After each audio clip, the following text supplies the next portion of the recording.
പലപ്പോഴും പലരും പറഞ്ഞു കേൾക്കാറുണ്ട്, ചിലരൊക്കെ അധികം സ്നേഹിച്ചതുകൊണ്ട് അല്ലെങ്കിൽ ലാളിച്ചതുകൊണ്ട് കൊഞ്ചിച്ചതുകൊണ്ടൊക്കെയാണ് അവരുടെ സ്വഭാവത്തിൽ പല വൈരുദ്ധ്യങ്ങളും ഉണ്ടാവുന്നത് എന്നൊക്കെ.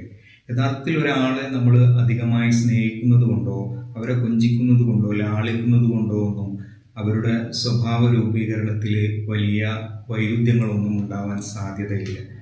പകരം അവിടെ അവർക്ക് ലഭിക്കേണ്ട പല അവസരങ്ങളും പല സാഹചര്യങ്ങളും നമ്മൾ മാറ്റി നിർത്തപ്പെടുന്നു എന്നുള്ളത്. ചിലപ്പോൾ എന്തെങ്കിലുമൊക്കെ ഒരു പരിമിതിയുടെ കാരണത്താൽ, അതല്ലെങ്കിൽ ഏതെങ്കിലും ഒരു വ്യക്തിയുടെ അസാന്നിധ്യം കൊണ്ടൊക്കെ നമുക്ക് അവർക്ക് കിട്ടേണ്ട പല സാഹചര്യങ്ങളും നമ്മൾ മാറ്റി നിർത്തപ്പെടും. രക്ഷിതാക്കളോടൊപ്പം ചേർന്നുകൊണ്ട് ചെയ്യേണ്ട പല ജോലികളിലും നമ്മൾ അവരെ മാറ്റി നിർത്തപ്പെടുന്നു. തൻ്റെ പാരൻസിനോടൊപ്പം കണ്ട് പഠിച്ച് വളരേണ്ട പല നല്ല കാര്യങ്ങളിൽ നിന്നും അവരെ മാറ്റി നിർത്തപ്പെടുന്നു.